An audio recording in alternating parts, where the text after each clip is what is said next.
జీవితం అనేది ఎలా ఉంటుంది అంటే సుఖాలు దుఃఖాలు ఎప్పుడు వస్తాయో ఎవరు చెప్పలేమండి. నిన్నటి దుఃఖము ఇప్పటికీ నిర్మల సౌఖ్యము, నిన్నటి దుఃఖము ఇప్పటికీ నిర్మల సౌఖ్యము, రేపు సౌఖ్యమో విన్నదనంబు చెప్పగల వీరులు లేరిలా, రేపు సౌఖ్యమో విన్నదనంబు చెప్పగల వీరులు లేరిలా, జీవితం బనన్ నిన్నకు నిర్ణయేయగును నేటికి నేడగు రేపు రేపగున్, జీవితం బనన్ నిన్నకు నిర్ణయేయగును నేటికి నేడగు రేపు రేపగున్, ఉన్నది ఉన్నట్టుల్గొనుము ఉన్నది ఉన్నట్టుల్గొనుము ఊహల పోహలు మనుకొమ్మికన్.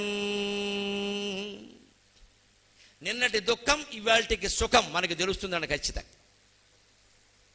ఒక ఏడాది క్రితమో 2 ఏళ్ల క్రితమో మన ఇంట్లో ఏదో దుఃఖం వచ్చింది, కష్టం వచ్చింది. మనం అప్పుడు బాగా ఇబ్బంది పడిపోతాం. కానీ ఓ ఏడాదో 2 ఏళ్ళు గడిచాక మనకు అనిపిస్తుంది, ఉదాహరణ చెబితే బాగుండదు కానీ ఆ కష్టం రావడం వల్లే మనం బాగా రాటు తేలాం. ఉదాహరణకి ఇవాళ కుర్రాళ్ళకి ఉద్యోగాలు ఎవరి శాశ్వతంగా లేవండి. ఉద్యోగం పోయిందనుకోండి, సాఫ్ట్వేర్ కంపెనీ వాడు ఎవడో ఏమయ్యా మేము కొత్త ప్రాజెక్ట్ పెడుతున్నామయ్యా, బడ్జెట్ లేదయ్యా, అందుకని నువ్వేమనుకోద్దయ్యా, your services are not required అని అన్నాడు అనుకోండి. ఈ కుర్రాడు ఇంటికి వచ్చి ఏడుస్తూ ఉంటాడు, నాన్న నా ఉద్యోగం పోయింది.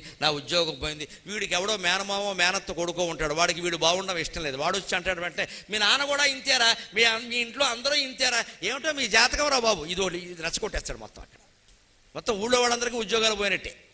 దీంతో వీడు బాగా డిప్రెషన్, నిరాశ, నిస్పృహకు లోనవుతాడు. కానీ ఆ కుర్రాడు వెంటనే ఉద్యోగం పోయిందన్న విషయాన్ని పక్కనెట్టి కొత్త ఉద్యోగం కోసం చేసే ప్రయత్నం చేస్తూ దానికి సంబంధించిన పుస్తకాలు చదువుకుంటే, ఈలోపు కాస్త ఖాళీ సమయంలో జిడ్డు కృష్ణమూర్తి గారి పుస్తకాలు, రమణ మహర్షి గ్రంథాలు, యోగ వాసిష్టం లాంటి గ్రంథాలు, ముఖ్యంగా యువతరానికి భగవద్గీత మించినటువంటి గ్రంథమే లేదండి, భగవద్గీత మించిన సాధనమే లేదండి. ఆ భగవద్గీత చదువుకుంటే చదవరండి. ఇక్కడ కూర్చుని ఫోన్లో మాట్లాడతాడు, వాడితో మాట్లాడతాడు. నేను అనవసరంగాను జావా కోర్సులో చేరాను రా, జావా కాకుండా లావాలో చేరుంటే బాగుండదు. లావా అంటే అగ్నిపర్వతం. ఇదే చర్చ. చీర ఊరుకోరాదా, పోయింది కదా, ఇప్పుడు చేరరాదా కావాలంటే ఇదే డిస్కషన్. పైగా నాకు ఉద్యోగం పోయింది 3 నెలలు అయింది. 3 నెలలు ఉద్యోగం లేకుండా ఉండవా? మా చిన్నతనంలో 30 ఏళ్ళు ఉద్యోగాలు లేకుండా అరుగులు అరగొట్టేసిన వాళ్ళని చూసాం మేము. అరుగులు అరగొట్టేయడమే మొత్తం కూర్చుని పేకాడేసి ఉన్నారా, ఏమనలేదు అక్కడ. దాని గురించి అంత కంగారు పడక్కల. దాని గురించిన పుస్తకాలు చదువుతూ ధ్యానం చేసుకుంటూ భగవద్గీత చదువుకుంటూ ఉంటే జీవితానికి ఉపాయాలు కనపడతాయి ఖచ్చితంగా. భగవద్గీత చదివితే భగవద్ అనుగ్రహం కలగడం కాదండి, అందులో ఉపాయాలన్నీ ఉన్నాయండి. దేన్ని తట్టుకోవాలో ఉన్నాయండి. తుల్య నిందాస్తుతిర్మౌని సంతుష్టో ఏన కేనచిత్ యో నహృష్యతి నద్వేష్టి నశోచతి నకాంక్షతి. ఎవడు దేనికి ఎక్కువగా పొంగిపోడో, దేనికి ఎక్కువగా కురింగిపోడో అటువంటి భక్తుడంటే నాకు చాలా ఇష్టం అన్నాడు. అది చదవగానే వెంటనే ఆచరణలో పెట్టాలి. ఉద్యోగం పోయింది, కురింగిపోవద్దు. మళ్ళీ వచ్చింది, పొంగిపోవద్దు.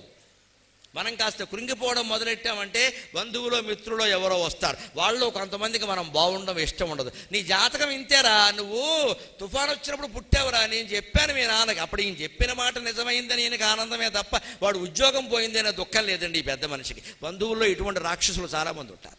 పెట్టేస్తాడు పెంట అక్కడ, వీడు బాగుండకపోవడమే వాడికి కావాలి. ఇవేవీ నమ్మకుండా మనం దానికి సాధన చేసుకున్నట్టయితే అదే సమయంలో మళ్ళీ ఉద్యోగాన్ని సంపాదిస్తాం ఖచ్చితంగా.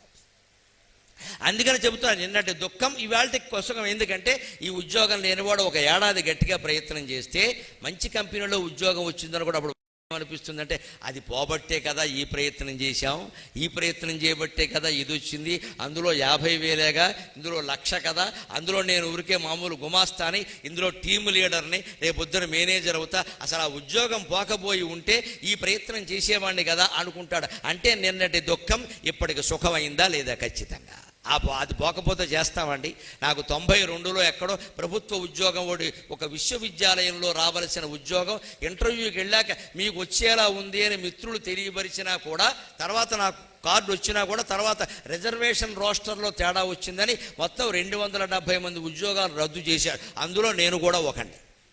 93లో మాట. నా ఉద్యోగం కూడా, వచ్చిన ఉద్యోగం పోయిందండి. విశ్వవిద్యాలయంలో యూనివర్సిటీ ప్రొఫెసర్గా ఉండి 2 లక్షల జీతం తీసుకుని 1,00,000 రూపాయల పెన్షన్తో ఉండవలసిన మాట. కానీ ఆ రోజు నాకు కాళిదాసు కుమార సంభవం తీసి చదువుకున్న మనస్సు బాగుంటుంది కదని అందులో నాకు ఒక ఉపాయం కనపడింది. హిమాలయ పర్వతాల్లో వేటాడడానికి వెళ్ళారు కిరాతులు. అక్కడ సింహాలు వేటాడతారు. సింహాలు ఎలా వేటాడతారు అంటే, సింహం ఏనుగును చంపి చీలుస్తుంది. దాని గోళ్లల్లో ముత్యాలు ఉంటాయి. ఎందుకంటే సింహం ఏనుగు కుంభస్థలంలో ముత్యాలు ఉంటాయి. ఈ గోడతో చీల్చినప్పుడు దాని గోడల్లో ముత్యాలు చేరుకుంటాయి. అది కింద నడిచి పెడుతుంది. నడిచి వెళ్ళినప్పుడు నెత్తుటి మరకల కింద అంటుకుంటాయి. అందుకని కిరాతులు ఏం చేస్తారు, నెత్తుటి మరకల అడుగులు, సింహం అడుగులు చూసి అదిగో సింహం అడుగులు, నెత్తుటి మరకల అడుగులు ఉన్నాయి, అందువల్ల ఈ దారిలో సింహం వెళ్ళింది అనుకుంటారు. ఆ రోజున బాగా మంచు కురిసిందిట.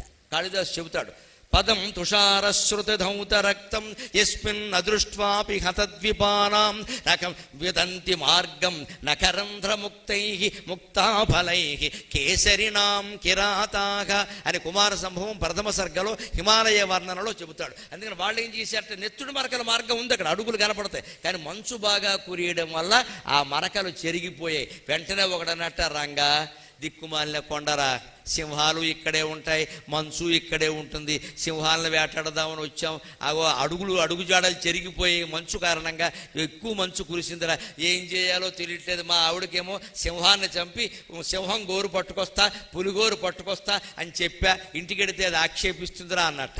ఈ రెండో వాడు అన్నట్ట, కంగారు పడకో ఇంకో దారి ఉంటుంది అని చుట్టూ వెతికట్ట. ఆశ్చర్యకరంగా ఇంకో చోట చూస్తే ముత్యాలు అక్కడక్కడా రాలిపడి ఉన్నాయిట. హిమాలయాల్లో ముత్యాలు ఎందుకు ఉంటాయండి? ముత్యాల దండలు ధరించి ఆడవాళ్ళు ఎవరు అక్కడికి వెళ్ళరుగా. ముత్యాలు ఎందుకు ఉంటాయండి అసలు హిమాలయాల్లో? ఏనుగు కుంభస్థలంలో ముత్యాలు ఉంటాయి.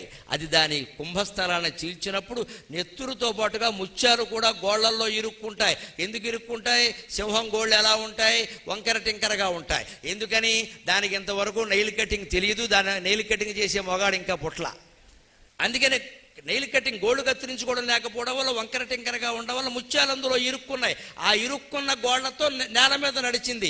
మంచు కారణంగా మంచు అందులోకి చేరింది, కురిసిన మంచే.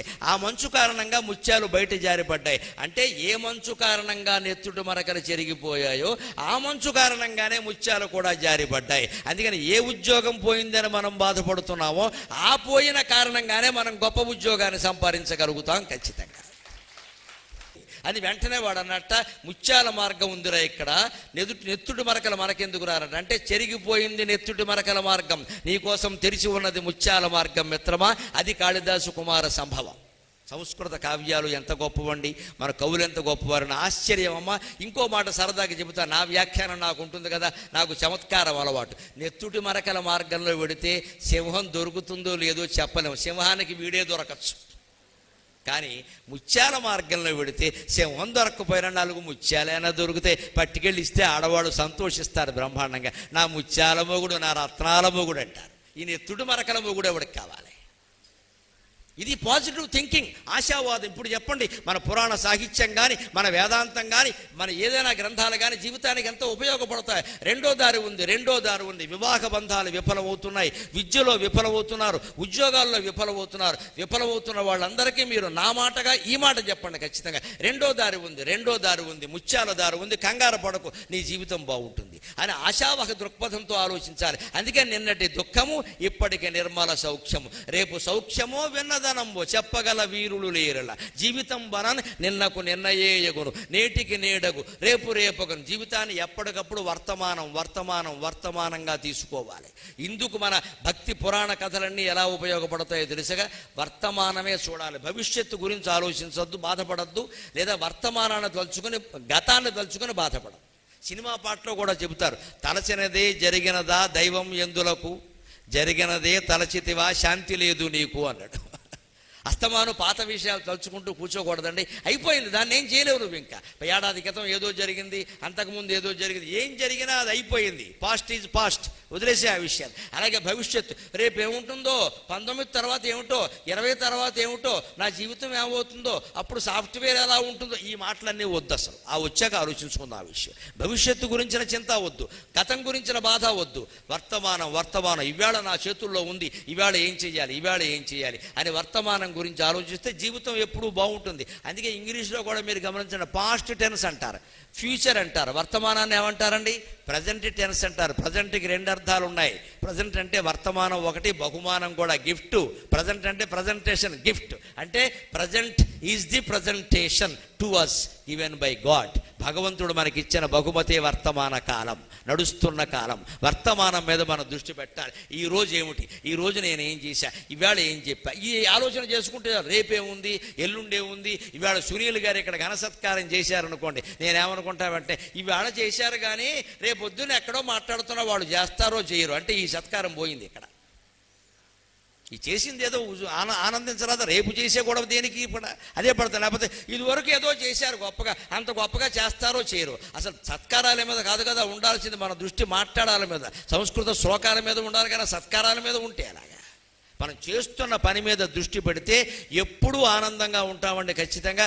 అందుకని జీవితంలో ఏం జరిగినా సరే తేలిగ్గా తీసుకోవడం, రెండో దారి ఉంది అని తెలుసుకోవడం.